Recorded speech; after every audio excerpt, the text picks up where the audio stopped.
الآن مشاهدينا على حفل تتويج هؤلاء الشباب، هؤلاء النجوم ليسوا أشبالا بل أسود.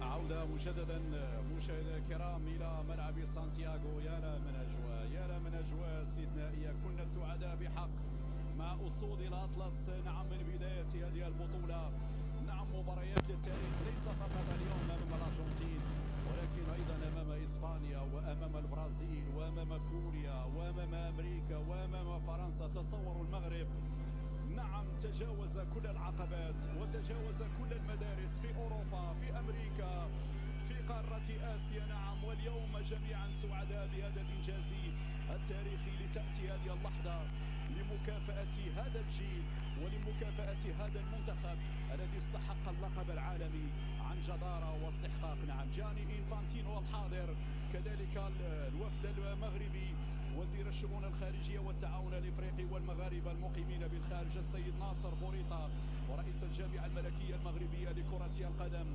وبقية أعضاء الفيفا، ورئيس الاتحاد الأرجنتيني لكرة القدم كذلك، وتهنئة خاصة لمحمد وهبي. نقول صح عليه، برافو، شكرا للذي جلب هذه الموهبة على مستوى التدريب الأكاديمي. نعم، محمد وهبي، هذه تحسب لرئيس الجامعة الملكية المغربية لكرة القدم السيد فوزي لقجع، الذي وثق وآمن بكفاءات محمد وهبي رغم أن، نعم، الكان لم ينصفنا باللقب، ولكن هنا العالمية حضرت، العالمية فوق المنافسة القارية.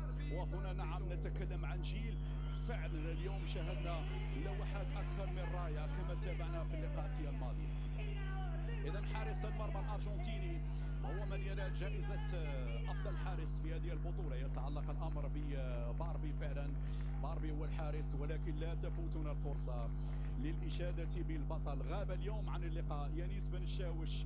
تذكروا جيدا وصفقوا لهذا اللاعب وقولوا شكرا لهذا اللاعب يانيس بن الشاوش، الذي أنقذنا وتصدى وعمل مباريات بطولية في فرنسا، أمام فرنسا وأمام أمريكا وأمام البرازيل وأمام إسبانيا. برافو يانيس بن الشاوش، برافو كذلك المصباحي في ركلة الترجيح أمام فرنسا، وبرافو لحارسنا الشاب، برافو لحارسنا الشاب اليوم راين غوميز، رغم أن المباراة الرسمية الثانية له في هذه البطولة. إذا ديلغادو أمامنا على الصورة هو الآخر نال نصيبه من الجوائز في هذه البطولة. مشاهدينا الكرام، طبعا البرونزية ديلغادو في هذه اللحظات لاعب وسط ميدان المنتخب الأرجنتيني، لكن أيضا لاعبون يستحقون الجوائز الفردية، وهنا أخص بالذكر عثمان معمر، ياسر الزبيري. نعم، لا يمكن أن نمر مرور الكرام على الهداف. هنا يتسلم الجائزة من يدي السيد ناصر بوريطة، وزير الشؤون الخارجية والتعاون الإفريقي والمغاربة المقيمين بالخارج، الذي أصر على الحضور هو الآخر لمؤازرة أسود الأطلس هنا في مونديال الشيلي. مشاهدي الكرام، الفضية نعم هنا تأتي للزبيري. مشاهدي الكرام، أهم من هذه الجوائز والله اللقب الألف، أنا كل شوق وترقب لمشاهدة الكاس. عثمان معمى، عثمان معمى، نعم، بطل هذا المونديال، أفضل لاعب في هذا المونديال يا سادة يا كرام. هنا يتلقى الجائزة من يد رئيس الاتحاد الافريقي باتريس موتسيبي. نعم، تستحقها يا عثمان يا معمى. كنا نتكلم عن الاساطير الذين انطلقوا من بطولة العالم للشباب، ابرزهم دياغو ارماندو مارادونا وليونيل ميسي واسماء كبيرة. ها هو عثمان معمى يكتب اسمه باحرف من ذهب في سجل ابطال العالم وفي سجل افضل اللاعبين في الكأس العالمية للشباب. نعم، صورة لذكرى، وكم هي جميلة. القميص الوطني، نعم، قميص المنتخب المغربي، صورة لذكرى، وصورة نعم ستبقى محفورة في الأذهان، لأن هناك أبطال أسعدونا وشرفونا ورفعوا رؤوسنا. وتحية متبادلة. الله على الصورة، الله على الصورة، الله على الصورة، كم هي جميلة. وهنا التبادل، التهاني بين عثمان معمى وياسر الزبيري. هذا هو الخلف، هذا هو المستقبل، مستقبل الكرة المغربية. وانا تكلمت عن المواهب الموجودة في أوروبا، لا خلاف في ذلك، ولكن المغرب باعتزاز وافتخار يصدر لنا لاعبين مميزين. أكاديمية محمد السادس، هذا الورش الذي بدأ منذ سنوات، نعم هذا الورش الذي بدأ منذ سنوات الآن أصبح مصدر فخر، لأنه يعطينا مواهب في كل مرة تظهر وتتألق، نجوم يسطعون في سماء هذا المونديال. نعم إنها مواهب أكاديمية محمد السادس، واللاعبون الذين يحضرون في مختلف البطولات الأوروبية، ومدرب وطني على كفاءة عالية، امتداد للمدربين والكفاءات. اليوم فعلا أصبحنا نعتز بمدربين لأنه جابوا العز وجابوا الألقاب. طبعا نتكلم عن وهبي، نتكلم عن طارق السكتيوي، نتكلم عن الحسين عموتة، نتكلم عن السيد وليد الركراكي الذي أسعدنا بملحمة وبطولة أكثر من رائعة في ملاعب قطر.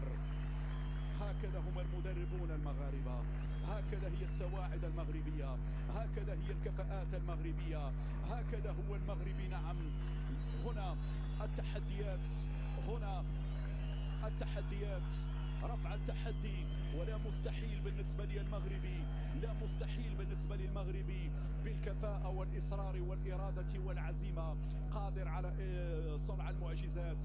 واليوم لن أقول فقط إنجاز، بل هو إعجاز تاريخي كبير، بل هو استثناء، ونتمنى أن يكون قاعدة في السنوات القادمة.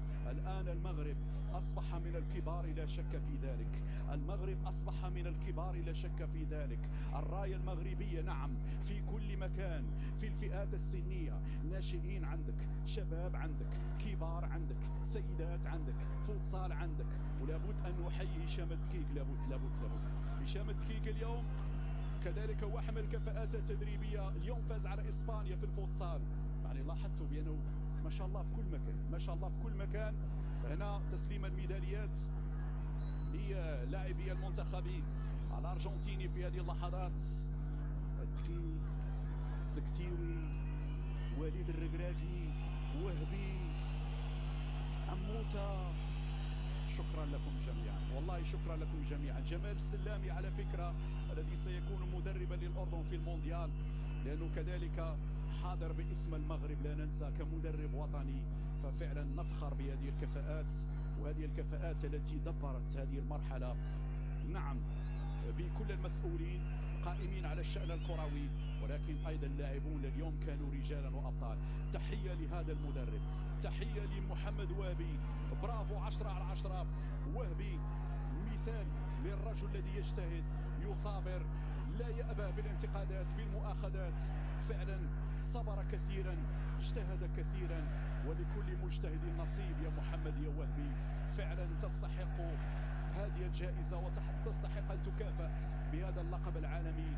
روح المجموعة كون وهبي، روح المجموعة هذا أهم شيء. المنتخب كعائلة، وهذه الفلسفة ترسخت لدى حتى اللاعبين في الفئات السنية.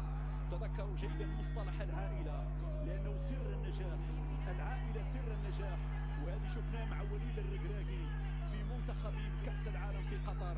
روح العائلة تجسدت وتبلورت بعد ذلك وترسخت لدى كل أعضاء وفئات السنية في المنتخبات الوطنية. لذلك شفنا هذا الجيل موحدين متآخين. لا ننسى هذه السيدة على الصورة، سفيرة المملكة المغربية في الشيلي، التي ضحت بالغالي والنفيس، قدمت مساعدة كبيرة لهذه البعثة، قدمت دعم كبير لهذه البعثة، كانت تؤازر، استقبلت الجماهير المغربية في بيتها.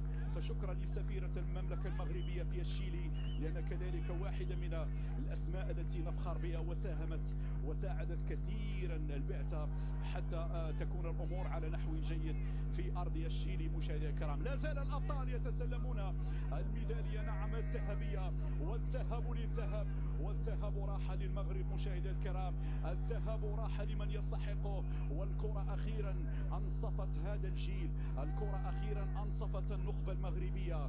بالأمس القريب نعم الكان لم ينصف أسود الأطلس، ولكن اليوم دخلتم للعالمية، نعم من الباب الواسع، دخلتم العالمية من الباب الواسع. هنا نعم يشهدون بكفاءة المغرب وبسمعة المغرب على الصعيد الكروي، أجيال وراء أجيال. ولكن جاءت اللحظة لنسعد ولنفرح ولنعتز بلقب عالمي. نعم، وسط المدارس الكبيرة، وسط المنتخبات الكبيرة. كم هي صورة جميلة، الكاس والقائد والشخصيات البارزة. نعم، وسفيرة المملكة المغربية في الشيلي هي الأخرى سعيدة وفخورة بما ترى بين هنا في أرضية الميدان. وتحية كبيرة للجماهير. هاي اللحظة التاريخية. سجل يا تاريخ، سجل يا تاريخ. الكاس ستذهب إلى المغرب، الكاس ستذهب هنا إلى السواعد المغربية. فوزي رقجع يتقدم مع جياني انفانتينو. هنا يرفع حسام الصادق. عانقها يا الصادق، عانق المجد يا الصادق. قبل الكاس باسم كل مغربي من طنجة العالية إلى الكويرة العزيزة، باسم كل عربي من المحيط إلى الخليج. نقول لكم شكرا. قبلها باسم كل أمازيغي. شكرا إنفون كبارة، شكرا تلميذ. هكذا ترفع الكاس باسم كل مغربي من طنجة العالية إلى الكويرة العزيزة. هنا في لحظة تاريخية، الكاس العالمية.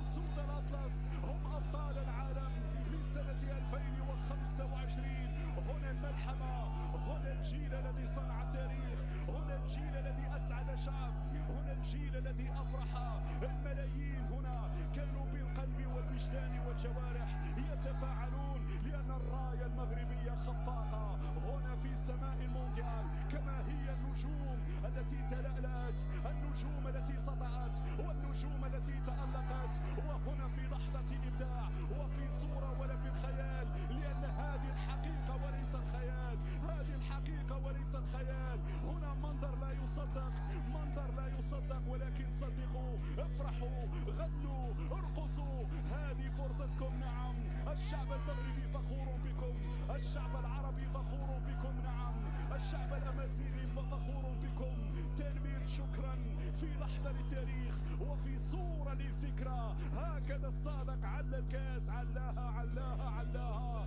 في لحظة الفرحة والتتويج باللقب العالمي. يا لا من صورة يا سادة يا كرام، صورة للتاريخ.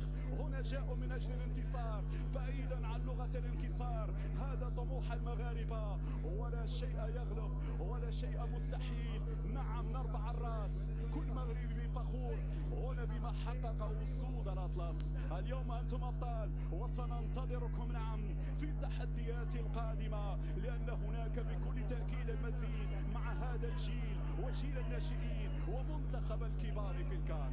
شكرا مرة أخرى، شكرا لكم من القلب على هذا الأداء وعلى هذه الكأس العالمية بهذه الصورة الجميلة. أترككم على أمل اللقاء بكم في